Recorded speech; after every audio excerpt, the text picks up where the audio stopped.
Après les sanctions illégales de Bola Tinubu et de sa bande, le club des faiblards de la CEDEAO,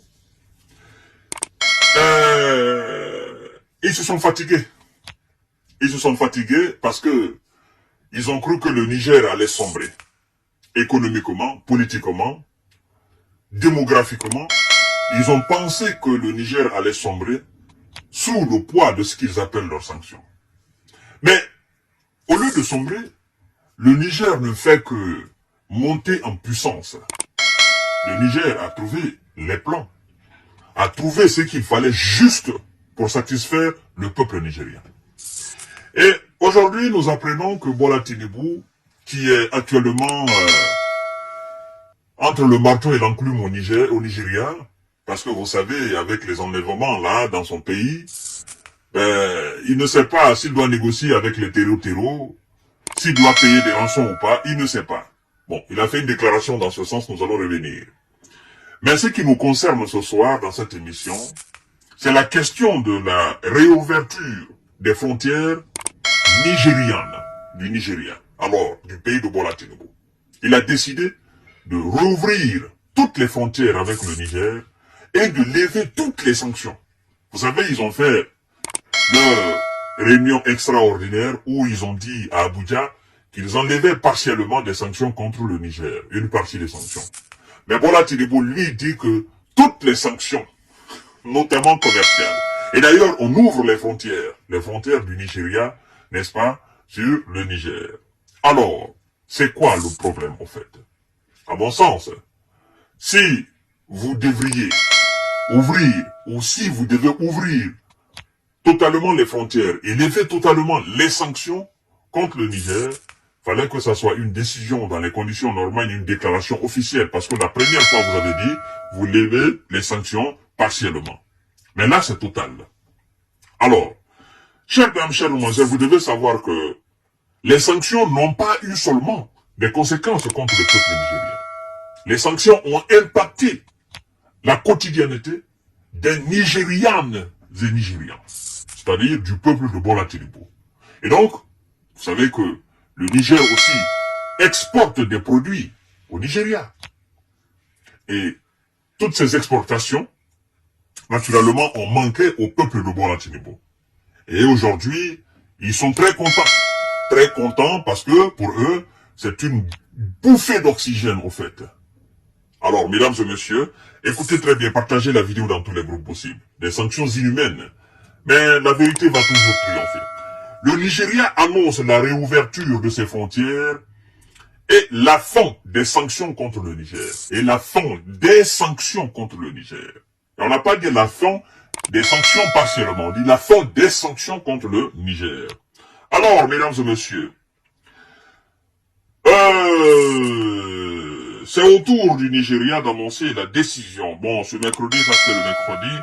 C'est au tour du Nigeria d'annoncer la décision de lever des sanctions. Le géant ouest-africain rouvre ses frontières avec son voisin sahélien dès ce jour. Et met également fin aux sanctions d'ordre économique. Met également fin aux sanctions d'ordre économique. Alors, mesdames et messieurs, lundi 11 mars 2024, lors du démarrage du Ramadan, naturellement, Abakabir Youssouf, le gouverneur de Kano avait publiquement demandé l'ouverture de la frontière avec le Niger. C'est-à-dire le gouverneur d'une ville qu'on appelle Kano au Nigeria avait demandé la réouverture, n'est-ce pas, totale de la frontière nigériane avec le Niger. C'est dire combien la décision annoncée par Bola Mohamed Tinubu était attendue. Pointe. Voilà. Parce que quand il a dit qu'on ouvre les frontières, le peuple était content. Les gens étaient soulagés du côté de Bola Tinubu, pas du côté du Niger. Parce que le Niger, de toutes les façons, qu'ils ouvrent leurs frontières ou pas, le Niger continue de vivre tranquillement. Vous comprenez? C'est en effet la présidence nigériane qui a détaillé les sanctions, prenant fin dès aujourd'hui avec, en premier lieu, la réouverture des frontières terrestres et aériennes avec son voisin Niger. Alors, Les contraintes économiques sont également tombées, comme les transactions commerciales. Les axes Kano-Maradi, Kano-Zinder, Kano-Maïdougouri, Difa ont toujours pesé dans les échanges transfrontaliers entre les deux pays, notamment sur les produits agricoles et le bétail, que le Nigeria importe beaucoup du Niger.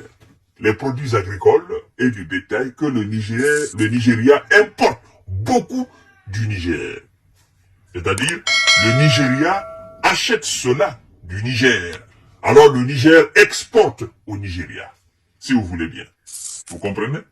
Et cette exportation nigérienne vers le Niger, nigérienne vers le Nigeria, naturellement, ça manquait pendant que Bola Tinubu et ses copains avaient sanctionné le Niger. Donc, les populations souffraient énormément. Nous connaissons la condition dans laquelle les populations souffrent. Alors, chers dames, chers messieurs, il nous dit ceci. Ça devrait permettre une reprise progressive du trafic qui devrait continuer, n'est-ce pas, à mettre fin à la pénurie de biens de première nécessité. Alors, ça, c'est du côté du Nigeria. Une bouffée d'air frais aussi pour l'économie nigériane du Nigeria. Une bouffée d'air aussi pour l'économie nigériane. Alors, donc, pendant tout ce temps-là, c'était pas, l'économie nigériane était impactée par ça, au fait. Et on nous a fait croire que non, c'est le Niger qui souffrait. Donc, le Nigeria aussi souffrait. Alors, vous voyez, les conséquences des sanctions. C'est comme la Russie et l'Europe. Ils ont voulu sanctionner la Russie. Mais finalement, ce sont eux qui payent. Ils ont payé ça très très cher. C'est la même chose avec le Nigeria. Nous sommes des pays fatigués. Nous sommes des pays, moins industrialisés. Si vous voulez sanctionner le Niger, qui exporte des produits chez vous, ça va manquer. Vous fatiguez les pauvres populations qui sont dans les villages, qui s'approvisionnent aussi du côté du Niger. Vous les fatiguez et vous n'êtes pas capable de leur donner leur petit pain. Alors, mesdames et messieurs, on dit une bouffée d'air frais aussi pour l'économie nigériane.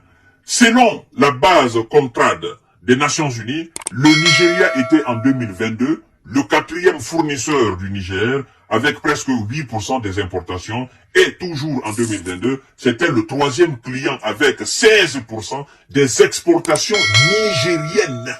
Alors du Niger cette fois-ci. 16% des exportations nigériennes partaient dans ce pays. Ça prouve à suffisance combien de fois le Nigeria aussi dépend du Niger dans un certain domaine.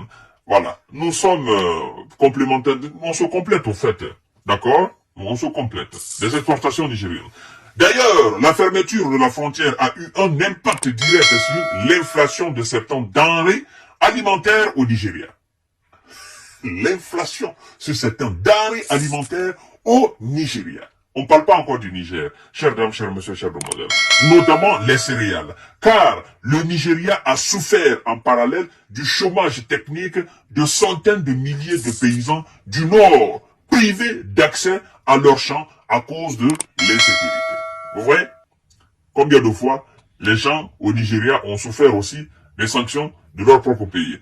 La fourniture d'électricité peut aussi reprendre, alors que la ligne de haute tension partant de la centrale électrique de Birnin, Kebbi, au Nigeria, approvisionnait 70% des besoins en électricité au Niger avant la crise. Si le Niger a trouvé des alternatives, voilà, écoutez, ça c'était avant la crise.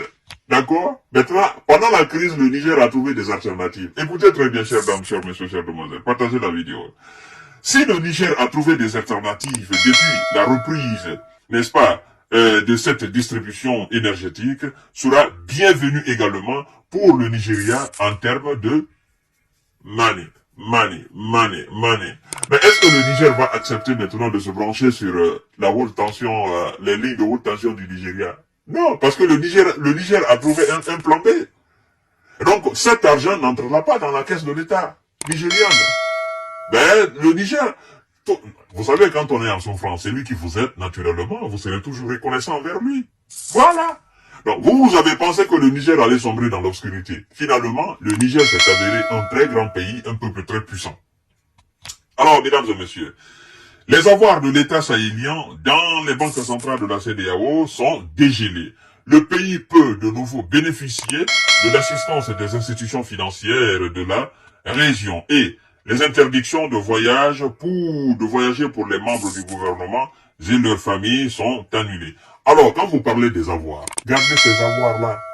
Parce que ce que vous devez savoir, tout ce qu'ils sont en train de faire là, c'est de séduire les pays de l'AES afin qu'ils reviennent dans la zone CEDEAO. Mais depuis tout ce temps, vous avez gelé les avoirs dites nigériens et nigériennes. Qu'est-ce que ça fait de ce peuple-là? Les gens, ils ont montré leur résilience. Et ils continuent de vivre. Vous parlez de voyage. Est-ce que eux, ils ont besoin de voyager? Membres du gouvernement, est-ce qu'ils ont besoin? Hein? Ils n'ont pas besoin. Abdourahmane Tiani et ses éléments, ils sont trop concentrés au Niger pour le travail. Ils vont voyager pour aller où? Peut-être que le Premier ministre, bon, il est allé ou à Moscou. C'est ça. Mais les membres du CNSP, là, eux, ils sont trop focus sur le travail au Niger. Ils sont trop focus. Ils vont voyager pour aller où? Aller gaspiller de l'argent? Ils ne voyagent pas. Ils ont un diplomate pour ça. Il y a le ministre des Affaires étrangères, M. Yahou Sangaré. Il y a le Premier ministre. Voilà, mesdames et messieurs. Alors, du côté nigérien, il n'y a pas eu de réaction. On ne dit pas de réaction du côté du Niger. Ces directives interviennent une vingtaine de jours après le sommet extraordinaire des chefs d'État à Abuja. Un délai normal dans ce genre de procédure, selon une source au sein de la diplomatie du Nigeria. Pour l'instant, les autorités du Niger adoptent la même attitude qu'en février et n'ont pas réagi officiellement à cette annonce, suite à la décision de la CEDEAO d'Abuja.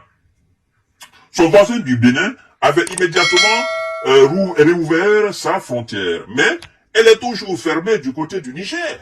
Pour raison de sécurité, avait justifié, voilà, une source au sein des autorités de transition.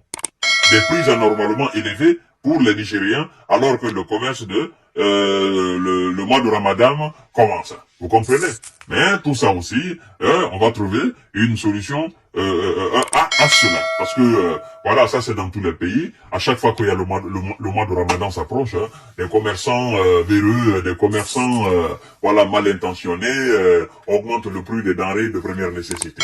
Voilà, chères dames, chers messieurs, chères demoiselles, Monsieur Bola Tinubu est fatigué. Il est fatigué des sanctions. Le peuple nigérien est fatigué des sanctions. Donc, ils ont besoin de leurs voisins pour l'approvisionnement et pour le bon voisinage. Mais vous savez, dans tout ça, Monsieur Abdoulaye Diop, le ministre des Affaires étrangères malien, a dit qu'ils n'ont pas besoin de commenter des réactions et des agissements de la CEDEAO. Parce que, n'appartenant plus à cette communauté-là, n'appartenant plus à cette institution. Donc tout ce que le Nigeria fait aujourd'hui, ouverture de frontières, fermeture de frontières, le Niger ne réagit pas. Parce que le Niger n'appartient plus à la CEDEAO. C'est pourquoi le Niger ne réagit plus. Et ça leur fait très mal. On ne va pas tomber dans votre piège, on a compris. Mesdames et messieurs, partagez la vidéo dans tous les groupes possibles. Abonnez-vous sur cette page, activez la cloche de notification pour ne plus rater ma vidéo. Merci beaucoup et à tout à l'heure pour notre...